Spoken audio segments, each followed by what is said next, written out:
प्यारे बच्चों, exercise 2A हमारी चल रही थी। उसमें हमने 17 क्वेश्चंस कर लिए थे। अब हम देखते हैं question number 18।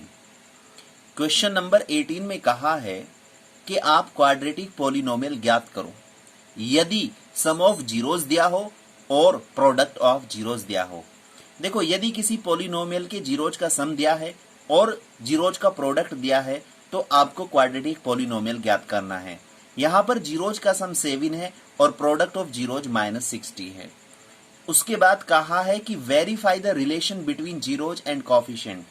Verify the relation between zeros and coefficient, ये काम आपको खुद करना है।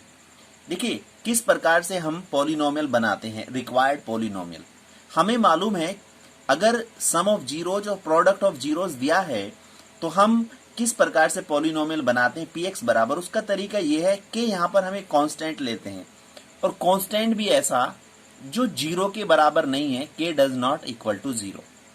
उसके बाद ब्रैकेट में x square minus S X plus P. यहां पर s जो है वो सम ऑफ जीरोस को रिप्रेजेंट कर रहा है और p जो है वो प्रोडक्ट ऑफ जीरोस को रिप्रेजेंट कर रहा है। अब हमारे पास दोनों ही वैल्यूज हैं। सम ऑफ जीरोज हमारा 7 है तो हम s के स्थान पर 7 रख देंगे। प्रोडक्ट ऑफ जीरोज हमारा -60 है तो p के स्थान पर हम -60 रख देंगे। इस प्रकार से हमारा पॉलिनोमियल बन जाएगा। जीरोज और कोफिशिएंट के बीच जो रिलेशन है वो आपको सम वेरीफाई करना है। पहले क्वेश्चंस में मैं आपको अच्छी तरीके से ये चीज समझा चुका हूं। उसके बाद देखते हैं 19 क्वेश्चन।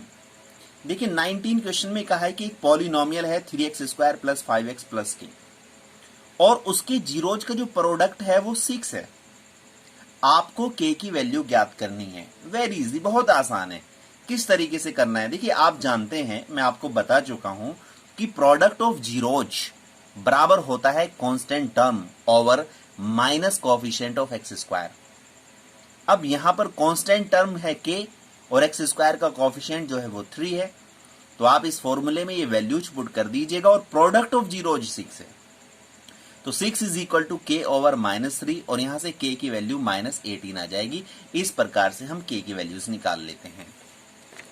उसके बाद देखते हैं क्वेश्चन नंबर 20। देखिए क्वेश्चन नंबर 20 में क्या कहा है। क्वेश्चन नंबर 20 में कहा है कि if the sum of zeros of the polynomial x square -2kx -12 is 1, कि यदि किसी पॉलिनोमियल एक्स स्क्वायर -2kx -12 का जो सम है वो 1 है, जीरोज का जो सम है वो 1 है, तो आप k की वैल्यू ज्ञात कीजिएगा। Very easy. हमारे पास जो पॉलिनोमियल है वो एक्स स्क्वायर -2kx -12 है। उसके बाद सम ऑफ जीरो जो है वो है minus coefficient of x over coefficient of x square. ये हमारा फॉर्मूला है। तो एक्स का कोएफिशिएंट आप देख सकते हैं माइनस का 2k है और एक्स स्क्वायर का कोएफिशिएंट 1 है, तो ये वैल्यूज आप यहाँ पे पुट कर दीजिएगा और इसको सॉल्व कर लीजिएगा तो k बराबर हमारा 1/2 आ जाएगा। उसके बाद हम 21 क्वेश्चन देखते हैं। देखिए 21 क्वेश्चन थोड़ा सा लेंथी है, ए लिटिल बिट लेंथी, लेकिन बहुत इंटरेस्टिंग है। बहुत मजा आएगा जब आप इस क्वेश्चन को हल करेंगे। देखिए क्वेश्चन में कहा क्या है कि आपके पास कोई क्वाड्रेटिक पॉलिनोमियल है ax square -7x plus b और इसमें दो अननोन क्वांटिटीज हैं a और b जिनकी वैल्यूज आपको फाइंड करनी है। और कहा है कि जो पॉलिनोमियल है इसके जीरोज x बराबर 5/3 और x बराबर -1/2 है, तो आपको a और b की वैल्यूज ज्ञात करनी है। बेटा ध्यान से देखना, बहुत मजा आएगा इस क्वेश्चन में। थोड़ा सा हल्का सा लेंथी है लेकिन बहुत इंटरेस्टिंग है। देखिए सबसे पहले मैं आपको बता दूं जीरोज क्या होता है। पिछली वीडियोस में मैंने आपको समझाया था कि जीरोज क्या होता है। x की वो वैल्यू जो किसी पॉलिनोमियल को जीरो बना दे वो उस पॉलिनोमियल का जीरोज कहलाती है। अब यहां पर इस पॉलिनोमियल के जीरोज दिए हैं तो इससे एक बात तो समझ में आ रही है कि अगर आप x बराबर 5/3 इस पॉलिनोमियल में पुट कर दें तो निश्चित रूप से इस पॉलिनोमियल की वैल्यू 0 के बराबर हो जानी चाहिए। इसी सिद्धांत का, इसी रूल का हम यहाँ यूज करेंगे और पॉलिनोमियल में x बराबर 5/3 रख के उसको 0 के बराबर पुट कर देंगे और उसको सिंप्लीफाई करते जाएंगे। आप कैलकुलेशन कर सकते हैं तो आपकी इक्वेशन बन जाएगी 25a प्लस 9b प्लस 105। इस प्रकार से आपकी फर्स्ट इक्वेशन बन जाएगी। कैलकुलेशन आप बहुत ध्यान से वैल्यूज रखने के बाद एलसीएम वगैरह लेकर के आप a और b में लीनियर इक्वेशन बना लेंगे। अब आपने x बराबर 5/3 रखा है, केवल एक जीरोज रखा है तो आपको एक इक्वेशन प्राप्त हुई। अब x बराबर आप -1/2 रखेंगे तो उससे आपको दूसरी इक्वेशन प्राप्त होगी। देखते हैं, तो जब आप x बराबर -1/2 रखते हो और रखने के बाद आप उसको 0 के बराबर पुट कर देते हो और कैलकुलेशन करते जाते हो, क्या देखिए कैलकुलेशन आपके सामने, आप बिल्कुल आराम से कैलकुलेशन को चेक करते जाएं कि किस प्रकार से है, सामने देखिए बिल्कुल, और आपकी दूसरी इक्वेशन बन जाएगी a + 4b - 14 = 2। इस तरीके से आपकी दो इक्वेशंस बन गई और दोनों ही इक्वेशंस लीनियर है और दो वेरिएबल में है। तो हम ये कहेंगे कि आपके पास linear equation in two variable का एक सिस्टम है। अब आप उसको सॉल्व कर लीजिएगा। आपने प्रीवियस क्लासेस में कुछ मेथड्स पढ़े हैं, जैसे substitution method, elimination method, cross multiplication method, graphical method. जो मेथड आपको उचित लगे आप उसका इस्तेमाल करके इन दोनों लीनियर इक्वेशंस को सॉल्व कर सकते हैं।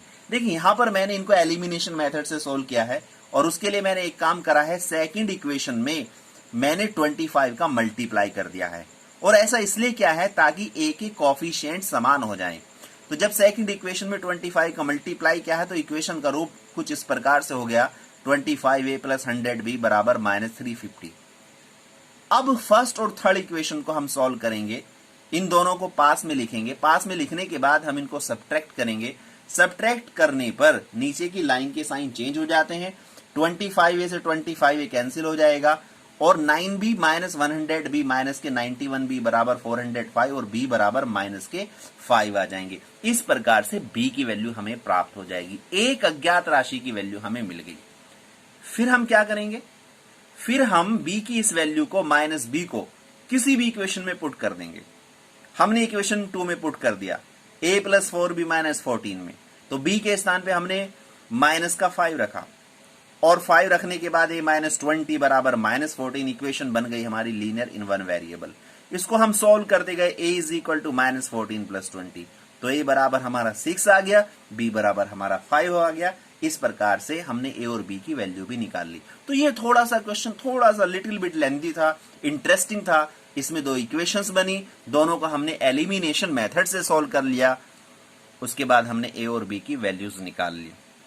तो बेटा आज के वीडियो लेक्चर में इतना ही। आप वीडियो लेक्चर को ध्यान से देखते रहें, पढ़ते रहें, मेहनत करते रहें, निश्चित रूप से आपको बहुत हेल्प मिलेगी।